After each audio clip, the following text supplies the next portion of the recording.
Vivo a 2 casas de la mentira que creó el hijo de mi primer amor y mi peor error. Esto es algo que nunca he hablado con nadie, ni siquiera con mi psicólogo. Lo he guardado dentro, tan profundo, que a veces dudo si es un recuerdo real o solo una pesadilla recurrente que mi mente creó para castigarme. Si estás leyendo esto, gracias por estar aquí. Necesito soltarlo. Todo comenzó con la mudanza. Tenía 16 años y me obligaron a dejar mi ciudad, mis amigos, mi vida, para ir a la otra punta del país por el nuevo trabajo de mi padre. Un cliché adolescente, lo sé, pero para mí fue el fin del mundo. Llegamos a un pueblo diminuto, rodeado de montañas y con un silencio opresivo que no hacía más que amplificar mi soledad. La casa era antigua, de esas con techos altos, crujidos nocturnos y un jardín trasero que parecía haberse rendido hace décadas, lleno de maleza y con un viejo invernadero de cristal roto. Ahí conocí a Lucas. No era mi tipo, para ser honesto. Yo era el bicho raro de ciudad, con mis camisas de bandas y mi cinismo de secundaria. Él era el chico del pueblo, con su ropa de trabajo, su pelo castaño siempre un poco revuelto y unos ojos verdes de un tono tan puro que sentía que podía ver a través de mí. Vivía 2 casas más allá y su pasatiempo era, curiosamente, intentar devolverle la vida a ese invernadero abandonado. Nos conocimos una tarde, yo estaba fumando a escondidas en el jardín y él saltó la cerca, pensando que la casa estaba vacía. Nos quedamos en silencio, mirándonos por encima del cristal empañado del invernadero. «Vaya», dijo él, con una sonrisa ladeada. Pensé que esta casa seguía encantada. Le devolví una media sonrisa. «Solo estoy yo. Eso ya es bastante encantamiento». Y así empezó todo. Al principio era solo una amistad incómoda. Yo lo veía trabajar, limpiando la tierra, poniendo nuevos paneles de cristal. Él me escuchaba despotricar sobre lo macina que era el pueblo, lo mucho que odiaba a mis padres y lo solo que me sentía. Lucas era una roca. No juzgaba. Solo me daba semillas de flores raras, exóticas que había investigado. Me dijo que cuidarlas me ayudaría a enraizarme. Yo me reí, pero las planté. Y florecieron. Nuestra amistad se transformó en algo más en el transcurso de ese año. Algo intenso, secreto y profundamente emocional. No éramos de besos apasionados y dramas a la luz de la luna. Éramos de conversaciones hasta las 3 de la mañana sobre qué había después de la muerte, de tocarse accidentalmente las manos y sentir una descarga eléctrica, de compartir secretos que jamás habíamos revelado a nadie. El clímax de esa etapa fue el invernadero. Cuando lo terminó, me llevó dentro al anochecer. La luz del atardecer se filtraba por el cristal limpio, tiñendo el aire de un dorado polvoriento. Había estantes llenos de macetas y en el centro, él había construido una pequeña cama de tablas con un colchón viejo. «Este es nuestro lugar», susurró. Esa noche, bajo las estrellas que apenas se veían por el cristal, hicimos el amor por primera vez. Fue torpe, lento y, Dios mío, tan puro. No hubo prisa, ni juego. Solo 2 almas buscando un puerto seguro en la tormenta de la adolescencia. Yo sentía que ese chico me había salvado.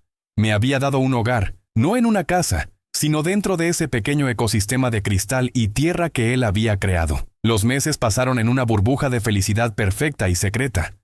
Nadie en el pueblo sabía de nosotros, ni nuestros padres. Era un secreto que nos hacía sentir poderosos. Los dueños de nuestro propio universo. Pero los universos perfectos no existen. El verano siguiente mi padre perdió su trabajo. Fue un golpe terrible y en cuestión de semanas la palabra mudanza regresó. Esta vez a una ciudad aún más grande y en el otro extremo completamente diferente. Mi corazón se hizo añicos. El secreto ya no era poderoso. Era una soga apretada. La noche que se lo conté a Lucas fue la peor de mi vida. Lo encontramos en el invernadero. Él estaba regando una orquídea de un color violeta intenso. Se lo dije de golpe, sin adornos. «Nos vamos. La próxima semana». Lucas dejó caer la regadera. El agua se esparció por el suelo de tierra. Me miró y por primera vez no vi pureza en sus ojos. Vi un dolor crudo, animal. «No», dijo él. No fue una pregunta o una súplica. Fue una negación absoluta, como si pudiera borrar la realidad con su voz. «No puedo hacer nada, Lucas. Es mi padre, ya sabes cómo es». Empezamos a discutir. Fue nuestra primera y única pelea real. Yo le gritaba que me entendiera, que no era mi elección. Él me gritaba que fuera valiente, que me quedara, que buscaría un trabajo, que viviría con él en el sótano de su abuela. Eran tonterías, fantasías imposibles. Tenía 17 años. No podía quedarme. No puedes irte. Me lo prometiste. Me gritó con los puños apretados. Nunca te prometí nada que no pudiera romper. Solo soy un Kai. Le grité de vuelta, sintiendo cómo se me desgarraba la voz. Ahí es donde entró Erika. Erika era su hermana mayor. Tenía 25 años, una belleza helada y distante, y un aura de superioridad que siempre me había intimidado. Era la única en el pueblo que había escapado a la capital para estudiar diseño, pero había regresado, no sé bien por qué, y vivía con sus padres. Siempre me había mirado con una mezcla de curiosidad y desaprobación. Esa noche, mientras Lucas y yo nos gritábamos desesperadamente, Erika apareció en el jardín. Había oído todo, se acercó a la puerta del invernadero y nos miró a través del cristal. «Lucas, cálmate», dijo con una voz tranquila y firme. La voz que usas con un niño que hace un berrinche. Él no se calmó. Se giró hacia ella con los ojos inyectados en sangre. «Tú no te metas, Erika. No sabes nada. Sé que te está dejando. Sé que te vas a quedar aquí solo, como siempre», respondió ella, sin inmutarse. Se detuvo un momento y luego su mirada se fijó en mí, con una intensidad escalofriante. Y sé que él es demasiado cobarde para enfrentar las consecuencias de sus propias elecciones. Esas palabras me destrozaron. Lucas salió furioso del invernadero, golpeando el marco de la puerta al salir. Yo me quedé paralizado, sintiendo un nudo de rabia y vergüenza en la garganta. Erika entró. Caminó lentamente hasta mí, con una expresión ilegible. «Se va a encerrar. No saldrá en días», me dijo, recogiendo la regadera con calma. «Lo siento», murmuré sintiéndome patético. Ella se encogió de hombros. «No, no lo sientes lo suficiente. Si lo sintieras te quedarías. Pero entiendo. Tienes miedo. Miedo de la vida real». El resto de la conversación fue confuso. Una mezcla de dolor, culpa y la toxicidad que solo puede destilar una persona que te odia mientras te desea. Erika me dijo cosas horribles sobre mí, sobre mi padre, sobre lo superficial que era. Yo le devolví los insultos acusándola de envidiar a su hermano, de estar atrapada en ese agujero. Pero había una tensión sexual palpable entre nosotros. Una energía oscura que emanaba de la frustración compartida. No la deseaba, la odiaba. Y ella a mí. Pero ambos estábamos desesperados. Yo por dejar una marca, por romper algo antes de irme. Ella por, supongo, vengarse de mí, o por liberarse de su propia frustración. En un momento me acorraló contra la pared del invernadero. La luz de la luna apenas entraba. No recuerdo quién dio el primer paso. Solo recuerdo que la ropa voló, y el aire se llenó de jadeos y un silencio aterrador. No fue un acto de amor. Fue un castigo, un acto de autodestrucción mutua. La sentí fría, calculadora, casi mecánica. Yo, desesperado, buscando en ese contacto físico una forma de olvidar el sabor de mi propia traición a Lucas. Me susurró cosas al oído, sobre su hermano, sobre lo débil que era, sobre cómo yo era un error que ella iba a borrar. Al terminar, me vestí en silencio. La tierra se había pegado a mis rodillas. Ella se quedó sentada en el colchón, mirándome con una sonrisa triunfal y cruel. «Ahora vete», me dijo. «Y no vuelvas». Salí corriendo de esa casa, de ese pueblo, de esa vida. Al día siguiente hice las maletas sin mirar atrás. Le dejé a Lucas una carta metida en el buzón. Nunca supe si la leyó. Nunca volvió a contestar mis llamadas, mis mensajes. Fue un corte limpio y doloroso. Pasaron los años. Me fui a la universidad, me gradué, conseguí un buen trabajo en otra ciudad, mucho más grande. La historia de Lucas y el invernadero se convirtió en un recuerdo lejano. Un trauma adolescente que mi mente había archivado en experiencias formativas. Me prometí a mí mismo que jamás volvería a ser tan estúpido, tan débil, tan cobarde. La culpa por lo de Erika me quemó durante años, pero con el tiempo se atenuó. No era un buen recuerdo, pero había sido una noche, un error terrible. Solo eso. Pero el universo tiene una forma cruel de ajustar cuentas. Hace 2 años volví al pueblo. No fue por voluntad propia. Mi padre, que había enviudado hacía poco, sufrió un infarto leve. Necesitaba que alguien lo cuidara durante la rehabilitación, y yo era el único. Al llegar a la vieja casa sentí un escalofrío. Todo estaba igual, el mismo silencio, el mismo aire pesado. Y el invernadero en la parte trasera seguía en pie, aunque más deteriorado, con más cristales rotos. Me instalé, y para mi sorpresa, la primera persona que vi al día siguiente no fue Lucas, sino a Erika. Estaba en el jardín regando las macetas que rodeaban el invernadero. Parecía más delgada, más dura, pero con el mismo fuego helado en los ojos. Me acerqué con el corazón latiéndome en las sienes. «Hola», Erika. Ella se giró lentamente, me miró de arriba abajo. Y su expresión no cambió. Hola, respondió. Su voz era plana. Sin emoción, le pregunté por Lucas. Tenía que saber. Tenía que pedir perdón aunque fuera inútil. Lucas se fue, dijo ella. ¿Se fue? ¿A dónde? Ella se rió, una risa seca y sin humor. Se fue de aquí, completamente. No quiere saber nada de este pueblo, ni de la gente, ni de nada. Me sentí un poco aliviado. Al menos estaba vivo, libre, lejos de la toxicidad que yo había dejado. ¿Y tú? ¿Qué haces aquí? Pregunté señalando las macetas. Vivo aquí, dijo ella, encogiéndose de hombros. Con mis padres. Y cuido de esto, señaló el invernadero, y luego soltó la bomba. No con rabia, no con drama, con la misma tranquilidad con la que me diría la hora. Mi hijo viene en 1 hora del colegio. Tiene 7 años, la sangre se me heló. 7 años. Mi mente hizo la cuenta inmediatamente. ¿Tu hijo? Sí, dijo mirándome fijamente. Se llama Leo, es un nombre de constelación. Le gustan las plantas, igual que a su padre. Mi respiración se aceleró. No podía ser. No podía. ¿Quién es el padre, Erika? Mi voz era apenas un susurro. Ella me miró a los ojos, con esa misma sonrisa triunfal y cruel que había usado hace 9 años, la noche en el invernadero. ¿En serio lo preguntas? Mi mundo se detuvo. Esa noche en el invernadero. Te dejé una marca, ¿recuerdas? Borré el error. No pude hablar. Sentía que el aire se había ido de mis pulmones. No es mi hijo, dijo ella. Es de Lucas. ¿Qué? Lucas nunca te superó. Me prometió que se quedaría. Yo lo convencí, lo manipulé. Le dije que era la única forma de que no se fuera solo, de que no terminara en un sitio peor que este. Y luego vino la estocada final, la verdad que me hizo vomitar el alma. Lucas es un hombre de palabra. Un hombre, Ahui. 1 año después de que te fuiste, él estaba destruido. Lo consolé. Le dije que yo sí podía darle lo que tú le negaste. Un hogar, una familia, un motivo para quedarse. ¿Qué le dijiste? Tartamudeé. Le dije que me acosté contigo esa noche. Que te fuiste porque eras un cobarde y él era mi única opción. Que me embaracé de él, que el hijo era suyo, que era la prueba de que él sí era un hombre valiente, capaz de construir un futuro aquí. Pero eso es una... Eso no tiene sentido. Para ti no. Para él sí, éramos su única familia. Yo le di un propósito, y él se quedó. Se quedó y construyó esto. Es su invernadero, su hijo, su vida, la vida que tú tiraste a la basura. ¿Y dónde está Lucas ahora? ¿Por qué se fue? Erika suspiró y por primera vez vi una grieta en su armadura, un atisbo de tristeza. Se hartó. Se cansó de que el invernadero y su hijo fueran lo único que lo mantuviera aquí. Se fue hace 2 años buscando un trabajo. Manda dinero pero no habla con nadie. Ni conmigo ni con sus padres. Solo con Leo de vez en cuando. ¿Y Leo sabe la verdad?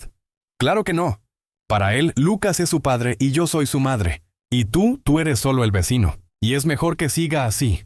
Me quedé allí, de pie, mirando el invernadero que había sido nuestro santuario, ahora convertido en la tumba de la verdad. Mi pecado no era la traición de una noche, sino la cobardía que me hizo huir. La misma cobardía que Erika había usado como arma.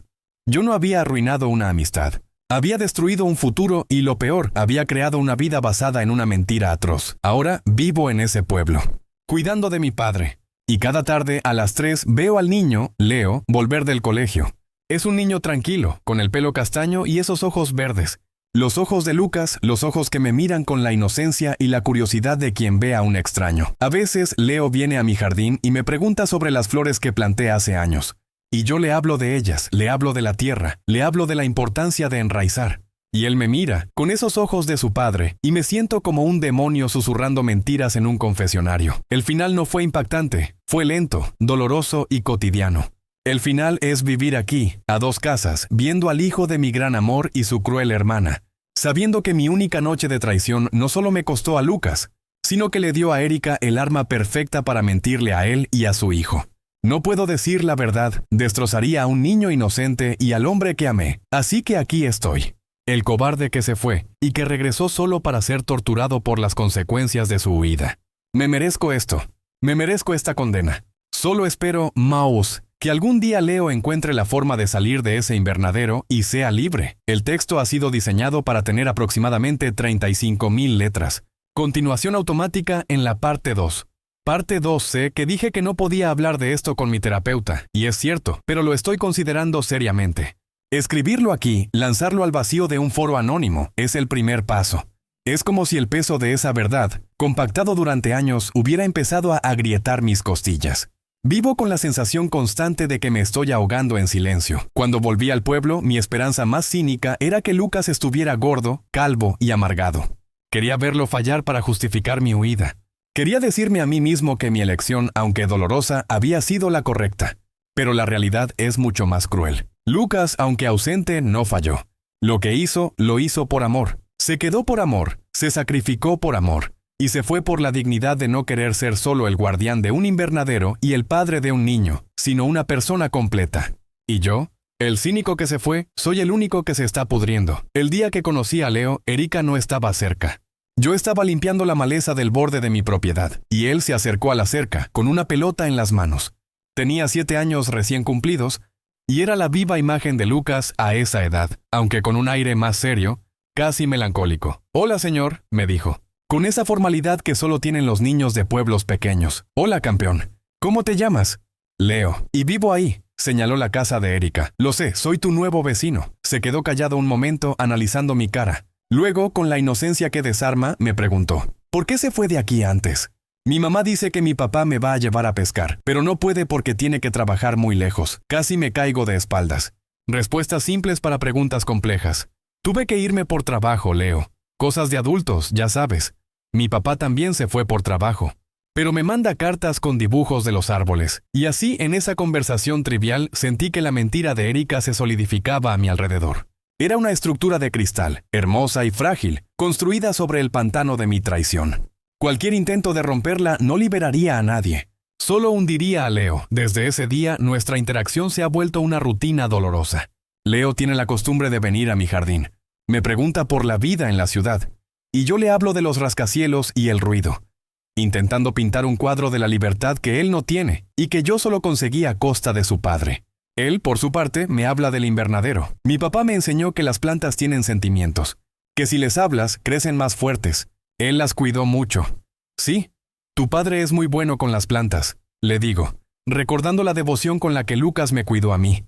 A pesar de ser una planta espinosa e ingrata, una tarde me mostró un dibujo.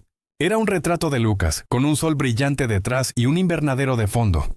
En la parte de abajo, con letras infantiles, ponía, «Mi superhéroe de las plantas». Me costó mucho mantener la compostura. El dibujo era conmovedor y desgarrador al mismo tiempo. «¿Y te enseña mucho tu papá?», le pregunté. «Sí.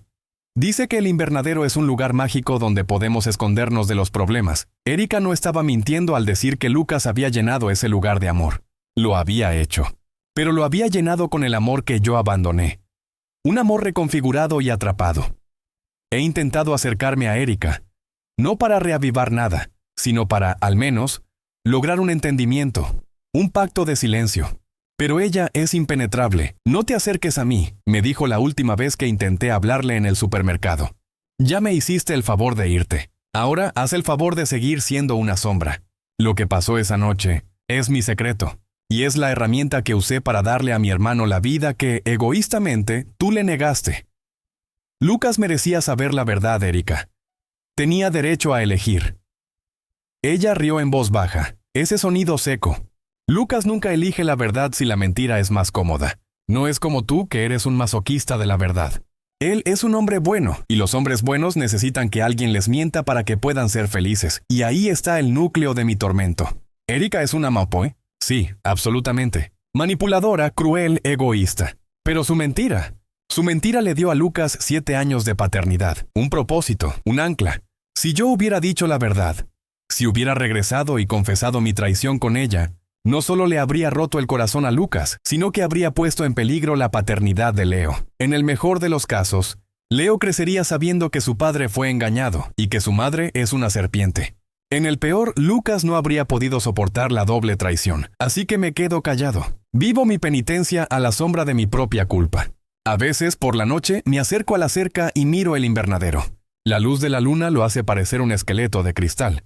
Y sé que ahí dentro, bajo la tierra que Lucas cultivó con tanto amor, yace mi secreto. Un secreto que es más pesado que la verdad misma. Mi padre, por su parte, se está recuperando lentamente.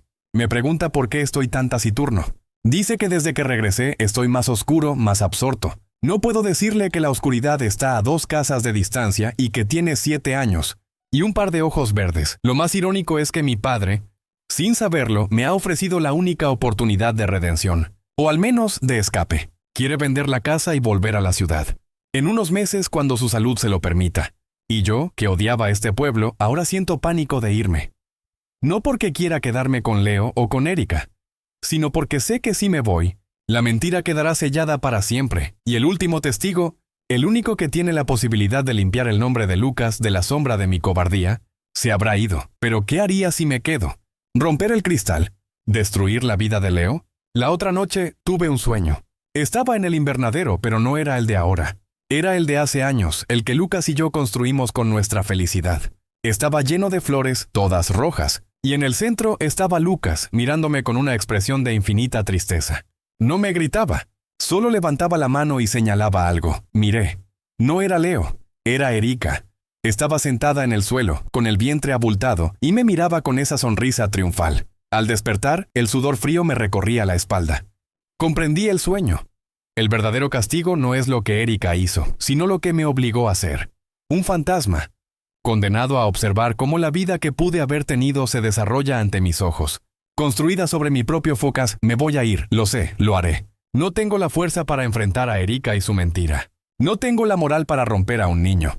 Pero esta confesión, esto es mi único intento de dejar una nota, una botella al mar, con la esperanza de que, tal vez algún día Lucas o Leo o el universo mismo, encuentren esta verdad.